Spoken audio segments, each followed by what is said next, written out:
Now we'll discuss about the how blood coagulates. Blood coagulation means it is nothing but clotting of blood, right? Now, what is the blood? Blood is the liquid tissue, right? That is present in our body, and it flows, it circulates the nutrients and gases like carbon dioxide and oxygen in our body.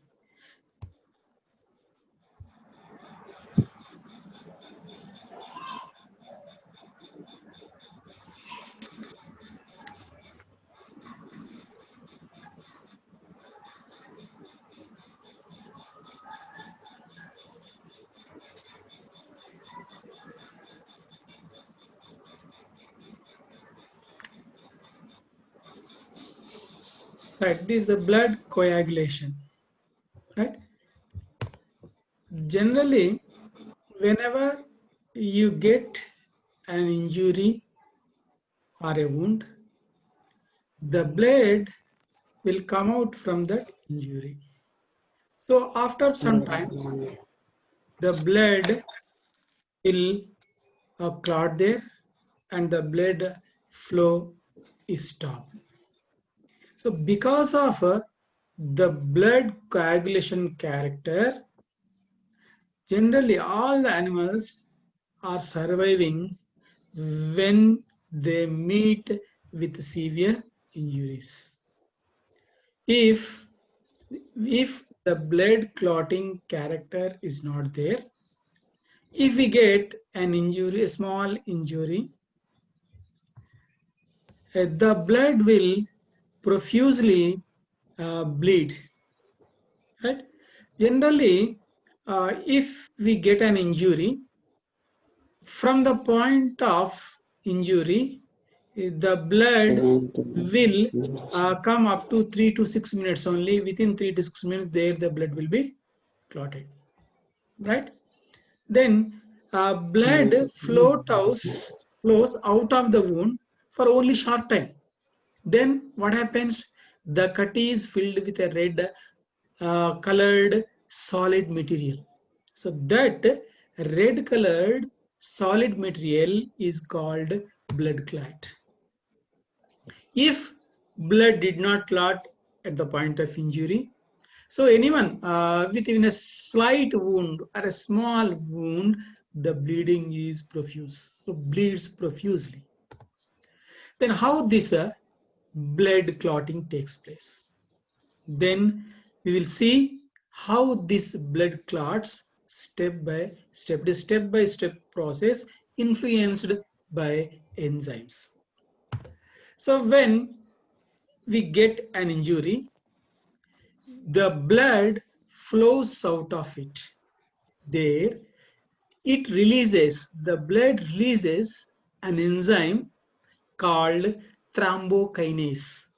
The thrombokinase is released at the point of injury. Then this thrombokinase enzyme acts on another substance, that is prothrombin, that is also present in blood. Then the prothrombin is converted into thrombin. So what is happening here? The thrombokinase, by acting on prothrombin, that prothrombin is converted into thrombin.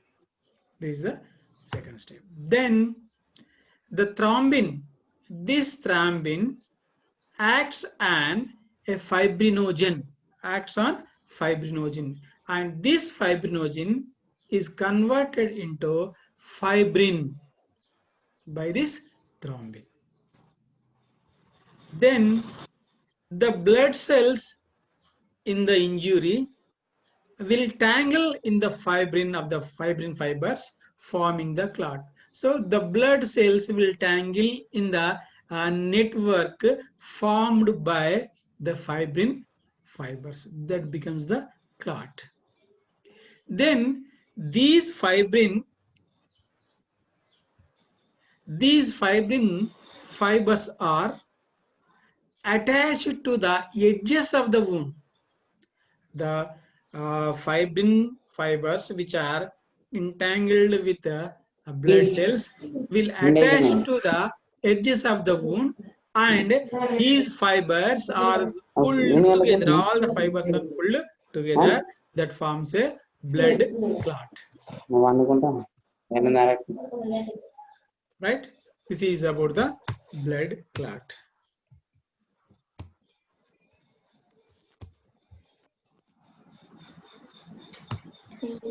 Then generally the blood will be clot there within 3 to 6 minutes.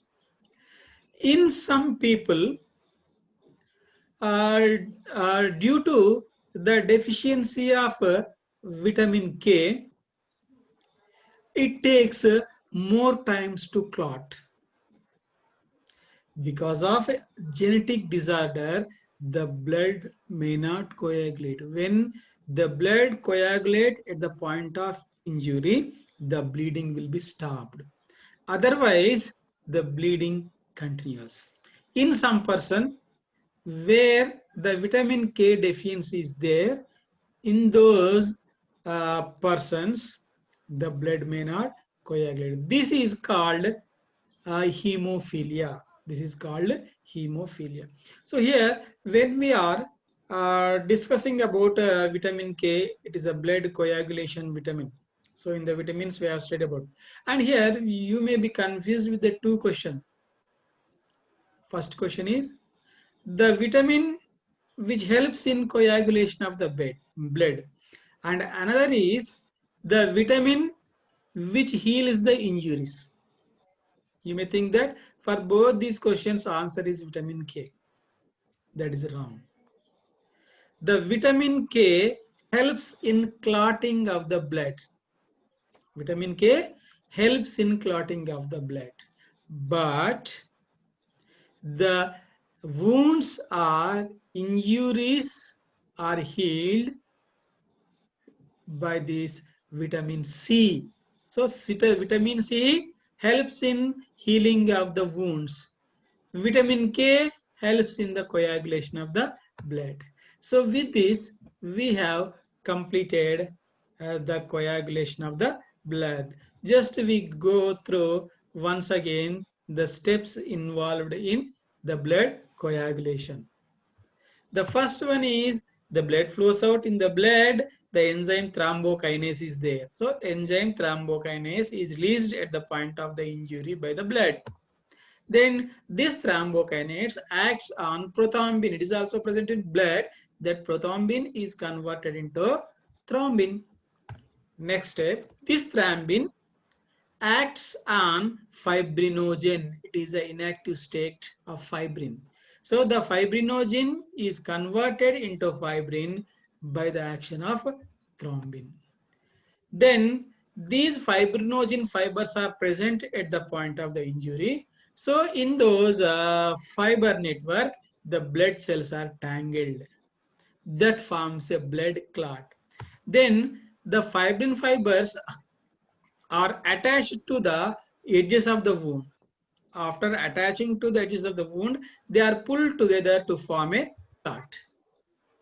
If the blood will not clot within 3 to 6 minutes, or if it take more time to clot, that is a genetic disorder. So that may be due to the vitamin K deficiency.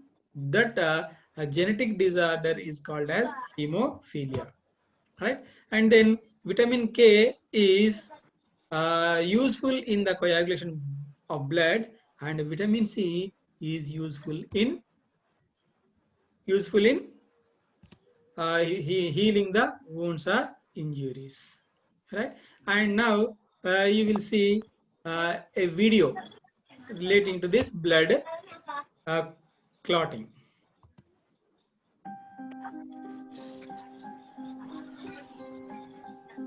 Blood coagulation.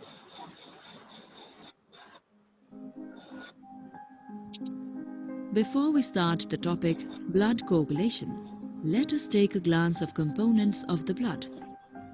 Red blood cells, white blood cells, and platelets collectively constitute 45% of blood. Rest 55% of blood contains plasma. Fibrinogens are needed for clotting or coagulation of blood. Our body contains a natural process to stop bleeding from minor cuts in a matter of several minutes. When a small artery is cut, the collagen fibers in its tissue are exposed, which signals the clotting process to begin. As platelets begin to adhere to the cut edges, they release chemicals to attract even more platelets. Eventually, a platelet plug is formed and the external bleeding stops.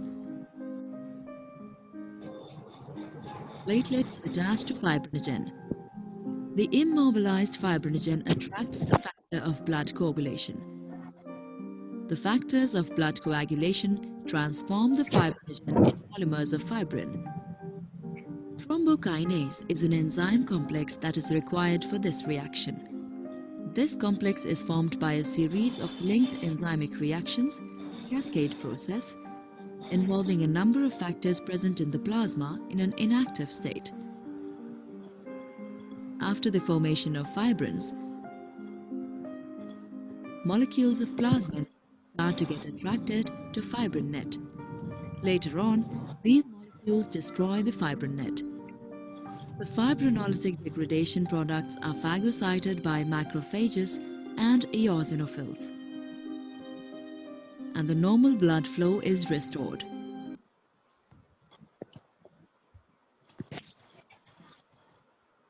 This is about the blood coagulation. Today we will stop our lesson here.